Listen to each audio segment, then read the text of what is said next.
Continuando o módulo de imunodiagnósticos, vamos falar sobre os diferentes testes sorológicos. Nós temos os testes que são chamados clássicos, os testes com antígenos ou anticorpos marcados e os derivados desses testes. Testes clássicos, nós temos a reação de precipitação, reação de fixação do complemento, reação de neutralização, reação de aglutinação. Praticamente ninguém mais hoje ouve falar na reação de fixação do complemento. Mas antigamente era a reação padronizada para patologias como para a blastomicose sul-americana, causada pelo paracoccidioides brasiliensis, chamada reação de Fava-Neto, ou para a doença de Chagas, chamada reação de Machado Guerreiro. Mas não se faz mais essa reação da complexidade dela e a baixa sensibilidade e a especificidade que ela apresentava. A reação de precipitação ainda se usa hoje, eu vou falar um pouquinho sobre ela. Reação de neutralização, como eu falei, nós temos um exemplo clássico agora, de busca de anticorpos neutralizantes, mas nós já fazíamos a reação de neutralização utilizando para diagnóstico da rubéola, utilizando hemácias de pinto de um dia, onde nós verificávamos que o vírus da rubéola continha um anticorpo neutralizante específico e impedia a ação do vírus sobre as hemácias, evitando a aglutinação e a destruição dessas hemácias. E a reação de aglutinação, que aqui no Brasil ela é pouco utilizada, mas em países da América Latina, utilizada principalmente em bancos de sangue como a reação de hemaglutinação. Os testes de imunofluorescência ainda são muito utilizados. Radioimunoensaio não é mais utilizado, principalmente devido aos produtos radioativos, que não tem mais onde jogar lixo radioativo, mas foram graças aos testes de radioimunoensaio que surgiram os testes imunoenzimáticos pela sua sensibilidade excepcional e com a especificidade da imunofluorescência. Imunocromatografia são os testes rápidos, Western blot, onde eu busco ter definições de componentes antigênicos de diferentes micro-organismos, associação de métodos celulares e moleculares, como no quantiferão, associação de métodos moleculares com testes imunoenzimáticos, testes multiparamétricos, como nós temos as plataformas hoje, testes rápidos de point of care. Bom, a interação antígeno-anticorpo, a reação antígeno-anticorpo, não é uma reação sólida, a não ser depois de um bom tempo, quando o anticorpo praticamente adquire a feição do antígeno, então nós temos anticorpos de alta avidez. É uma reação não covalente, ligada através de pontes de hidrogênio, certo? Ligações iônicas, forças de Van der Waals, que aqui estão, ligações hidrofóbicas, interações hidrofóbicas. Então tem ligações iônicas, mas não é uma ligação forte. É uma ligação fraca, como eu falei lá no começo, com um agente calotrópico tipo ureia. No começo ela pode ser facilmente dissociada, porque não há uma imagem perfeita do anticorpo para o antígeno formado. Os diferentes testes sorológicos, começamos com a reação de precipitação. A reação de precipitação, os dois componentes, tanto o antígeno como o anticorpo, são solúveis. O anticorpo tem que ser, no mínimo, bivalente. O antígeno tem que ser bivalente ou polivalente. Geralmente, o antígeno é polivalente e nós temos anticorpos para os diferentes epítopos antigênicos e essa é a ligação de anticorpo, da forma uma malha, essa malha precipita. A reação pode ser alterada, pode haver um excesso de anticorpo e bloquear a entrada de anticorpos, ou pode haver um excesso de antígeno, onde o anticorpo não vai fazer malha. Então, isso dá fenômenos de falsos resultados, falsa precipitação, ou falsos resultados para positivos, ou falsos resultados negativos na reação de precipitação. A reação de precipitação, ela pode ser feita em tubos, onde eu vou fazer a curva de precipitação, mas o mais utilizado no laboratório é a precipitação em gel. Laboratório de pesquisa, quando eu vou procurar proteínas específicas, eu tenho aqui, por exemplo, vários antígenos para um determinado anticorpo. Eu vejo a especificidade desses antígenos.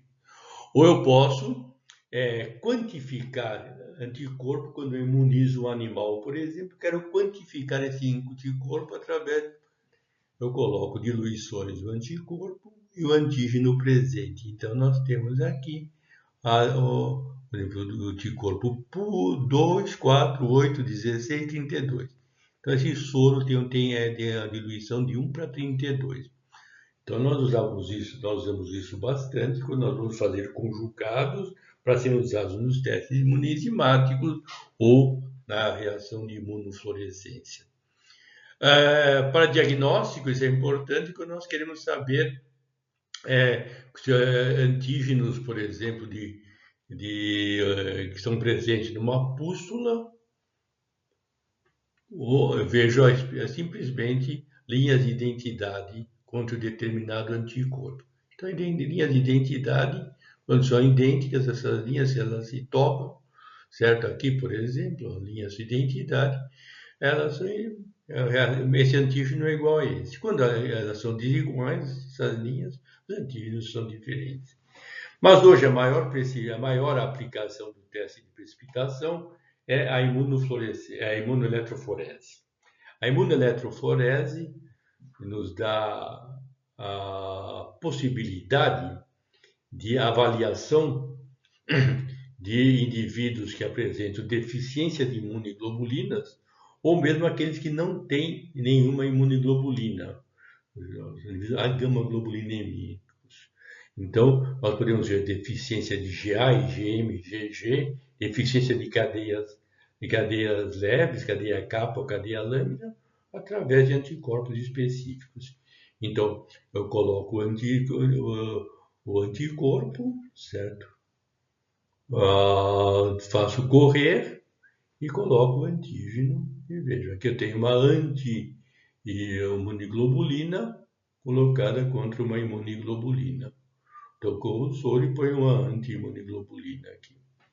Aqui uma anti-IgG, certo? Com a IgG. Aí, assim por diante, eu posso ver mieloma de Waldenström, moléculas de gêmeo, aqui o mieloma de Waldenström. Então, a reação de imunoeletroforese ainda apresenta muita importância na clínica.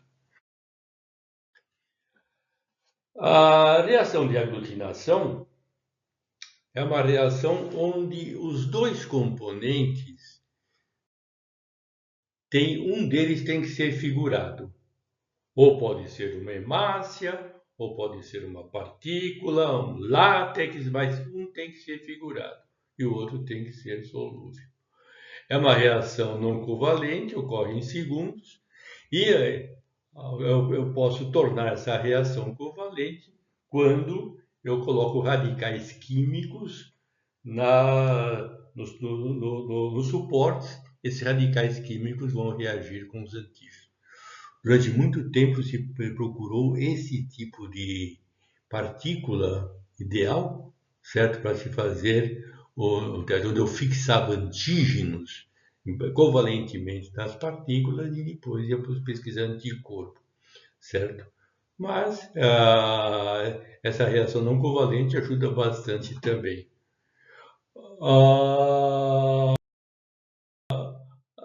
As principais partículas As técnicas de aglutinação, nós temos a técnica direta ou a técnica indireta de aglutinação. A técnica direta de aglutinação, certo? A técnica de inibição da aglutinação, aglutinação indireta, aglutinação de cristais de colesterol. Essas são as diferentes técnicas de aglutinação. A aglutinação direta, nós temos partículas insolúveis que contêm os grupamentos antigênicos. Então, o maior exemplo, tipagem sanguínea. As hemácias contêm antígenos, em contato com o soro, dão reação de aglutinação, certo? Podemos ser bactérias, então salmonelas, podemos fazer reação de aglutinação de salmonelas. Fungos, protozoários, então todos os que têm antígeno superfície podem ser aglutinados na presença de soro. Muitas vezes se pensava em fazer uma reação de aglutinação para toxoplasmose, por exemplo, mas o custo de produzir muito toxoplasma para que a reação fosse visível era muito difícil. Então aqui eu tenho diluição do anticorpo, quantidade do antígeno da aglutinação. Nós podemos expressar isso em unidades internacionais ou em título, certo? É a máxima diluição onde ocorre a aglutinação. É um título ou unidades internacionais. Então, nós temos aglutinações, que eu falei, para bactéria, para leptospirose, para brucelose, para enterobactérias, né? Para leishmaniose, etc. Leishmaniose, o pessoal começou a usar na prática, mas também outras reações vieram tomar lugar dessa reação de aglutinação direta para a leishmaniose. A aglutinação indireta ou passiva, nós podemos ter ou uma ligação covalente ou simplesmente um antígeno colocado na presença de uma hemácia, certo? Essa hemácia é tratada previamente com ácido tânico, o antígeno é aldeído glutárico, aí depois o antígeno é colocado na presença dessa hemácia, o antígeno liga-se na superfície da hemácia. Na presença do anticorpo, promove a aglutinação. Essa reação foi largamente utilizada, por exemplo, para a doença de Chagas. Na triagem de doadores de sangue. Porque a reação de hemaglutinação para a doença de Chagas apresentava uma alta especificidade. A sensibilidade era mais baixa, mas a especificidade era alta. Então, durante muitos anos, se associava reação de imunofluorescência, reação de hemaglutinação para triagem de doadores de sangue, e era um sucesso bastante grande. Havia poucaríssimos casos onde se passava um indivíduo soropositivo e com essas duas reações negativas. Porque praticamente a reação de hemaglutinação e a reação de imunofluorescência se complementavam. Muita gente fazia ainda a reação de fixação do complemento para dar maior segurança. Também para a toxoplasmose, ela foi muito utilizada. E para a toxoplasmose, até existia um soro padrão com 16 unidades internacionais, que era um soro onde as pessoas usavam para padronizar os seus testes. Reação de aglutinação de partícula do látex são esferas de poliestireno que podem ser utilizadas como suporte na dissorção de proteínas solúveis ou antígenos polissacarídicos. E aí nós temos vários exemplos. Fator reumatoide, né? Antígenos bacterianos, drogas, proteína C reativa, etc. Hoje praticamente não se usa muito essa reação de partículas de soro. Mas era utilizado, por exemplo, até no teste de gravidez, de uma reação positiva e uma reação negativa, facilmente visualizada. E nós temos a reação de aglutinação de partículas de colesterol. Essa reação de aglutinação de partículas de colesterol deu origem ao teste chamado VDRL, que é as iniciais do Veneral Disease Research Laboratory. Emprega cristais de queiloesteróis são sensibilizadas com lecitina e cardiolipina para a pesquisa de anticorpos anticardiolipínicos da sífilis. Então, aqui uma reação das placas de Klein, aqui tem a reação positiva, reação negativa. Essa reação deve ser lida no microscópio, né?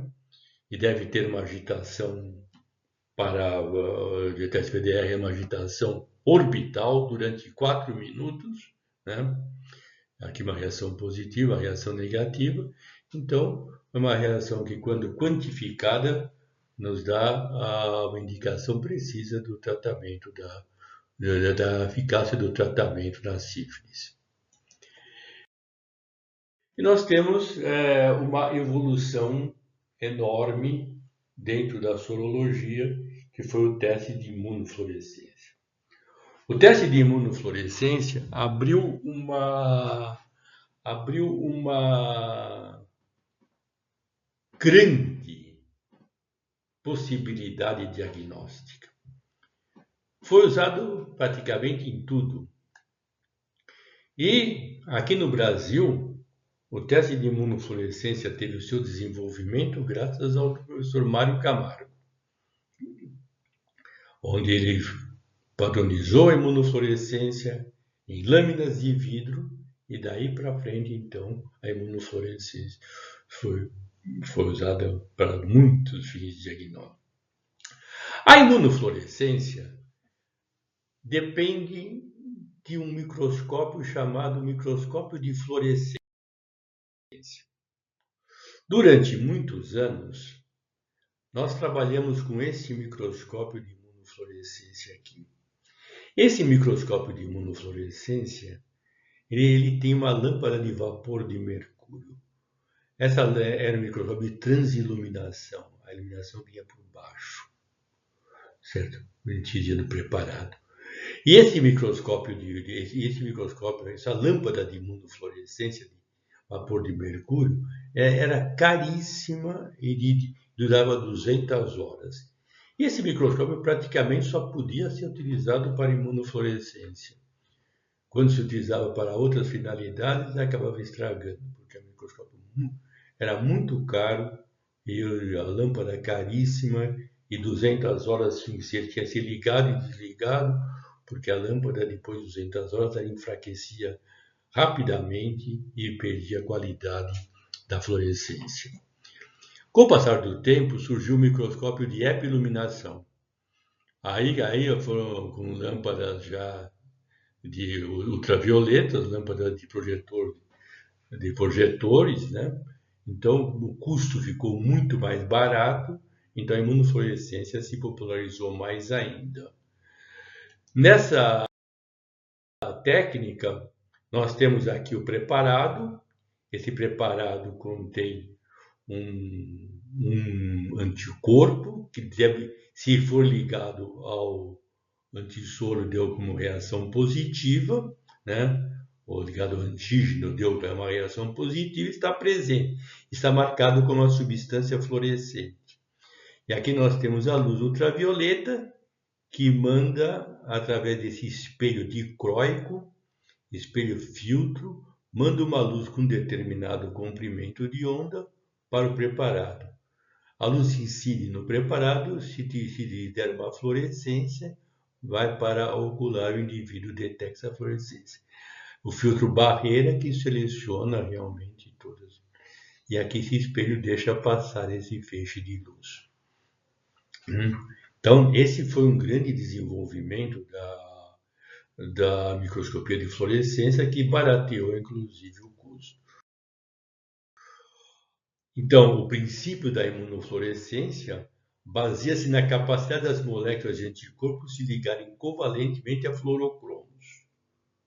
Fluorocromos, nós temos o isotilcinado de fluoresceína, que é o mais utilizado, e a lisamina rodamina D, que também foi utilizado com dois tipos, para pesquisar dois antígenos simultaneamente. Então, esses fluorocromos se ligam aos anticorpos e o anticorpo mantém a reatividade específica para o antígeno. E os fluorocromos, que eu citei os exemplos, são substâncias que absorvem a luz em um comprimento de onda menor e, quando excitadas com uma luz ultravioleta, emitem a luz em comprimento de onda maior. Certo? Então, isso daqui que dá a fluorescência. Bom, nós temos várias técnicas de imunofluorescência, mas duas são as mais importantes. A imunofluorescência direta ou a imunofluorescência indireta. A imunofluorescência direta, ela tem as limitações porque eu produzo um anticorpo para cada antígeno que vai ser pesquisado. Então, por exemplo, se eu quero pesquisar Escherichia coli em fezes do paciente, eu tenho que ter um anticorpo específico para aquela Escherichia coli, certo? Para aquele marcado com a substância fluorescente. Então, eu tenho, o anticorpo específico, o antígeno, por aqui, né, eu falei, o anticorpo específico. O anticorpo específico reage com o antígeno e aparece fluorescente. Quando o antígeno não tem especificidade para o anticorpo, com a lavagem da lâmina, esse anticorpo vai embora e dá uma reação negativa. A reação positiva e a reação negativa. Nós temos para pesquisar antígenos em tecido, aqui nós temos um corte de tecido, o antígeno que nós estamos pesquisando, o anticorpo específico marcado. Então, isso foi usado para muitas e muitas. Nós usávamos muito isso daqui para pesquisar Streptococcus beta-hemolítico em suave de orofaringe. É extremamente importante para pesquisar Escherichia coli enteropatogênica em fezes, para pesquisar Neisseria gonorreia em asparo de lesões, para pesquisar Giardia lamblia em diversos espécimes clínicos. Então, a imunofluorescência direta ela é muito sensível, muito específica, mas ela tem esse problema. Para cada tipo de antígeno, eu preciso de um conjugado específico.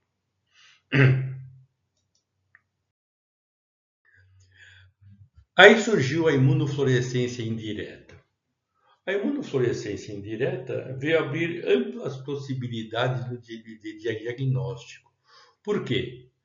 Porque eu tenho uma lâmina de vidro, por exemplo, eu fixo um antígeno aqui, por exemplo, Trypanosoma cruzi.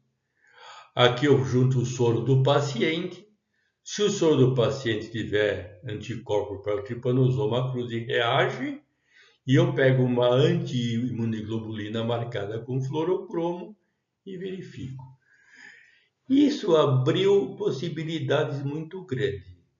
Por exemplo, eu posso pesquisar diferentes classes de imunoglobulinas usando esses anticorpos anti-IgM, anti-IgG, anti-IgA marcados com fluorocromo. Ou eu posso pesquisar anticorpos contra diferentes frações antigênicas se eu tiver antígenos fracionados nessa parte. Essa ideia de fixar antígeno em lâminas foi, como eu falei, do Dr. Mário Camargo. Ele publicou um trabalho sobre toxoplasmose, que foi a tese dele de doutorado, que teve uma repercussão internacional incrível. Né?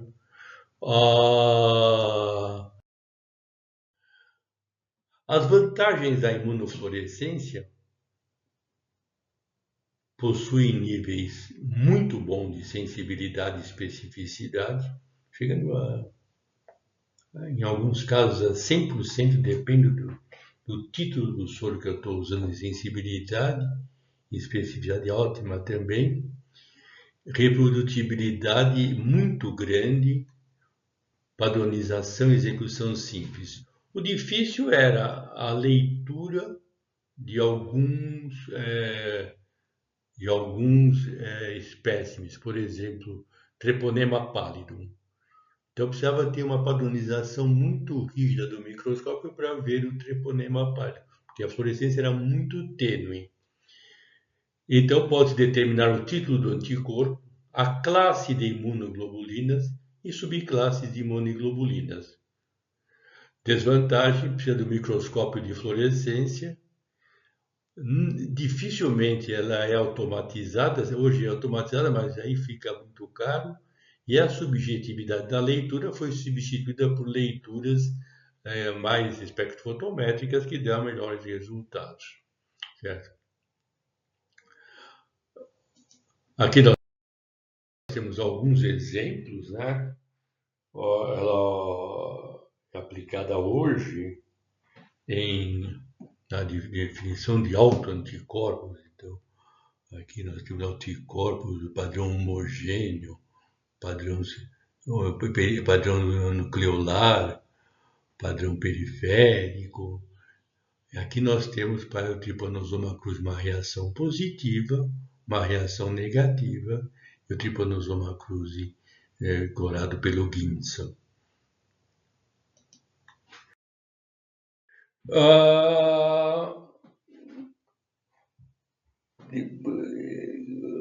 Com a evolução diagnóstica, nós tivemos a padronização de testes chamados imunoenzimáticos. A padronização dos testes imunoenzimáticos começou com a padronização do teste de imunoperoxidase. Ao invés de marcar anticorpos com fluorocromos, marcava com enzimas, peroxidase, e revelava com um conjunto precipitante, diaminobenzidina, por exemplo. E aí a diaminobenzidina precipitava, e no microscópio comum nós víamos aquela coloração marrom, dando a reação positiva, a coloração. Isso foi inclusive, fruto da minha tese de doutorado em doença de Chagas. Mas a maior utilização foi para antígenos solúveis, né?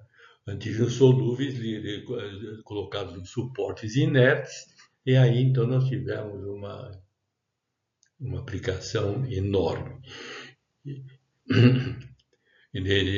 O produto, então nós temos, identifica antígenos conjugados, as enzimas, peroxidase, fosfatase alcalina e beta. As mais utilizadas são a peroxidase e a fosfatase alcalina. A fosfatase alcalina é utilizada hoje nos enzimas de quimiluminescência.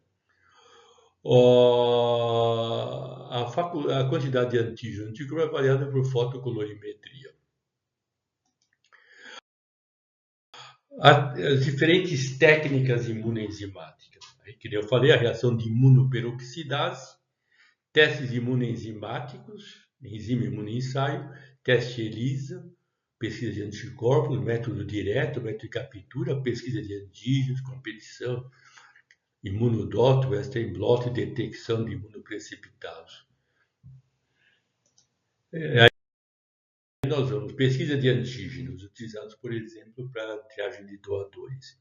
Eu tenho um anticorpo colocado no suporte inerte, numa placa plástica, reage com o antígeno, o conjugado específico para esse antígeno, marcado como enzima, adiciona-se o substrato e o oxigenada mais a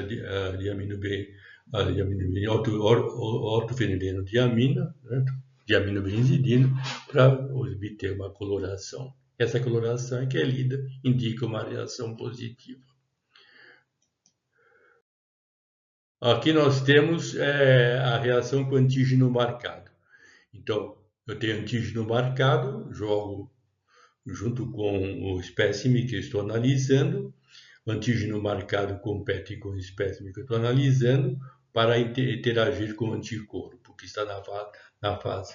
Então, é claro, quanto mais substância entrar, menos antígeno marcado eu vou ter. Então, uma reação negativa indica que toda a substância que estava presente no soro foi totalmente eliminada. Então, a reação tem reação positiva, certo? E aqui nós podemos, de acordo com essa intensidade de coloração, avaliar a concentração de antígeno em cada espécie clínico analisado. A reação para pesquisa de anticorpos, essa é largamente utilizada. Eu tenho antígenos, um teste negativo e um teste positivo. Eu tenho antígeno colocado no suporte NET, vamos imaginar aqui Trypanosoma cruzi, ou componentes do Trypanosoma cruzi, coloco o espécime clínico, o soro. Se o soro tiver anticorpos, reage, se não tiver, não reage. Coloco o conjugado de GG marcado com a enzima. Aqui não dá cor nenhuma e aqui dá cor. Essa cor é quantificada. Eu mostro a quantidade de anticorpo que está ligado no antígeno, uma reação positiva.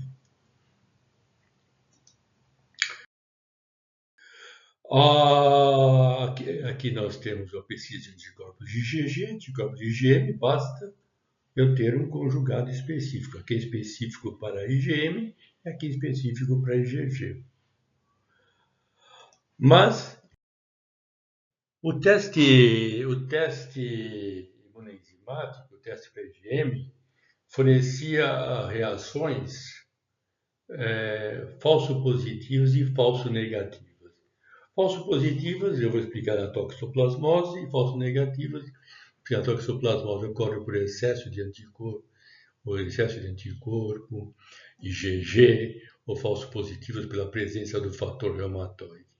Para evitar essas falsas reações positivas na pesquisa de anticorpos IgM, então se padronizou a reação de captura, o teste de captura, onde eu tenho na placa anti-IgM, põe o espécime clínico, se tiver IgM reage, põe o antígeno, por exemplo, toxoplasmas, e põe um conjugado específico para o antígeno. Uma reação positiva mostra que o antígeno reagiu com essa IgM.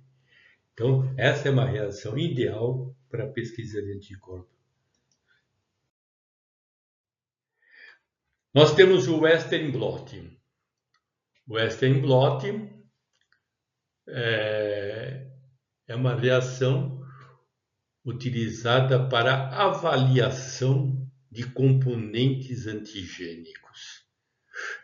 Então, identifica antígenos ou anticorpos. Então, faz uma eletroforese,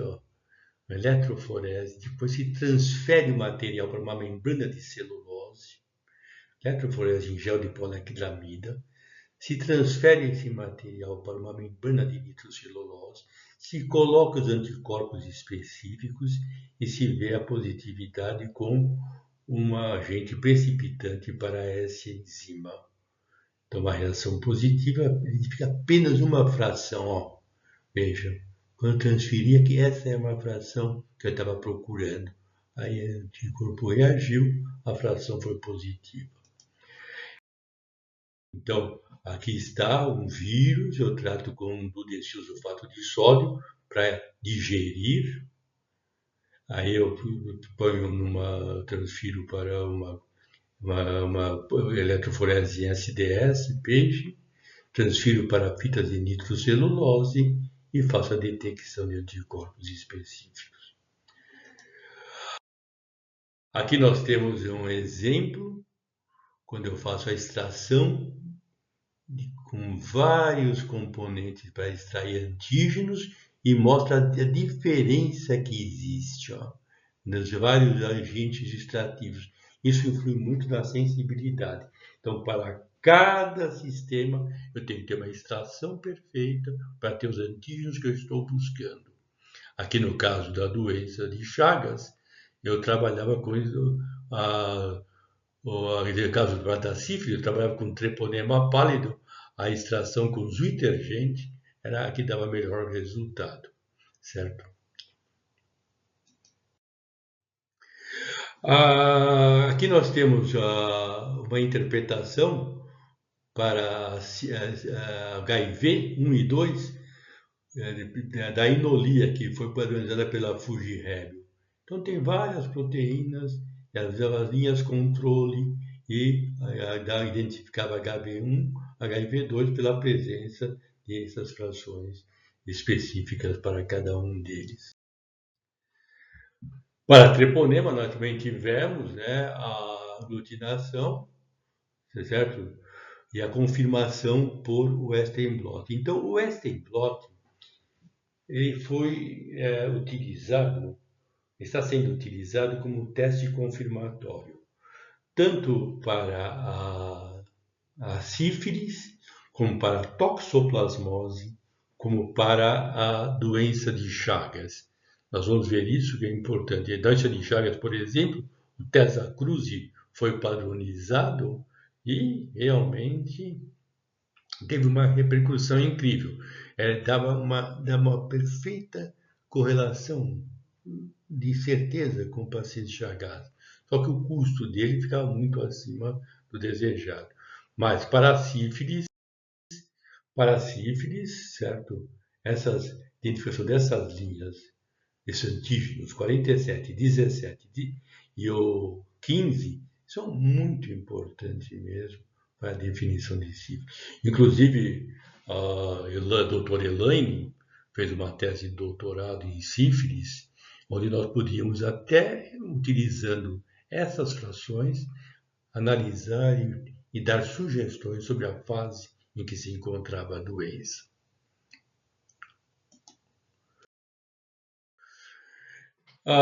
Ensaios quimioluminescentes são utilizados hoje na maioria dos bancos de sangue. Por quê? Pela sensibilidade deles. O fenômeno que se obtém uma energia a partir de uma reação química. A energia química gerada como resultado da dissociação de ligações fracas produz compostos intermediários em estado eletronicamente excitados, que quando retornam ao estado de energia inicial emitem luz.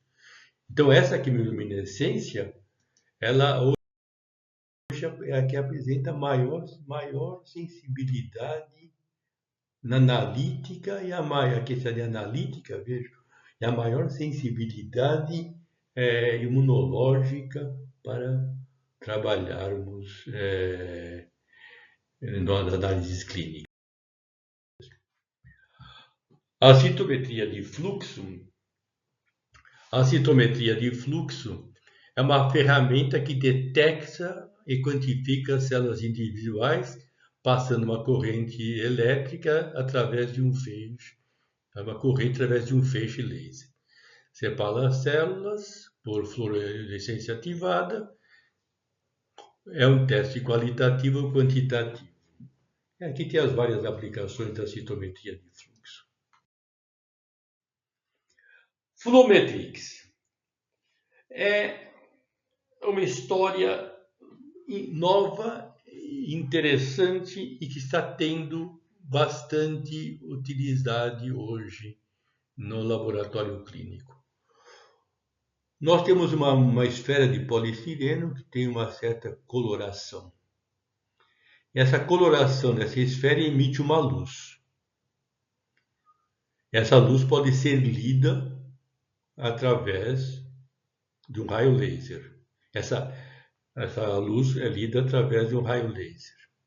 E essa partícula ela pode ser ligada a um anticorpo, detectar um antígeno, eu ponho um conjugado fluorescente. Então, eu vou ter aqui no teste imunoenzimático, aqui, ó, tá vendo? Eu vou ter uma partícula que emite luz e uma reação positiva que emite outra luz ultravioleta. Então, eu tenho aqui, ó, a partícula emite luz, ó, que eu posso medir, ó, aqui está, e quando conjugada a fluorescência, emite uma outra luz que eu posso também analisar. Isso deu origem à técnica do Luminex certo? Ensaios multiparamétricos do Luminet, né? Onde eu tenho aqui as partículas emitindo uma luz em 633 e o conjugado, onde eu tenho o conjugado enzimático, ó, anticorpo, que captura o antígeno, antígeno contra anticorpo. Eu ponho streptavidina para identificar a peroxidase aqui. Então, detecto duas luzes, esta e esta. Então, quando eu faço isto, eu tenho uma possibilidade enorme de ter, por exemplo, essa degradação de cores aqui. Se eu marcar cada uma dessas esferas com um tipo de anticorpo ou com um tipo de antígeno, eu posso ter 100 testes simultaneamente, só nesse daqui, ó, 10 vezes 10, 100 testes. Essas partículas são colocadas no interior de um tubinho, adicionada uma gota de 0,2 ml de soro aqui, de sangue do paciente, e depois é feita a análise para diferentes. Eu posso ter muitos testes utilizando uma única plataforma. Eu posso ler isso através em diferentes aparelhos. Isso realmente abriu a possibilidade de diagnóstico em muitas patologias ou de aplicações de outras áreas, como por exemplo, no painel de autoimunidade, drogas e abuso, marcadores cardíacos, alergia, IgG, IgM, IgA, etc. Então, é uma técnica que nós temos uma ampla e a biologia molecular explorou essa técnica utilizando plataformas hoje para a definição de testes por biologia molecular.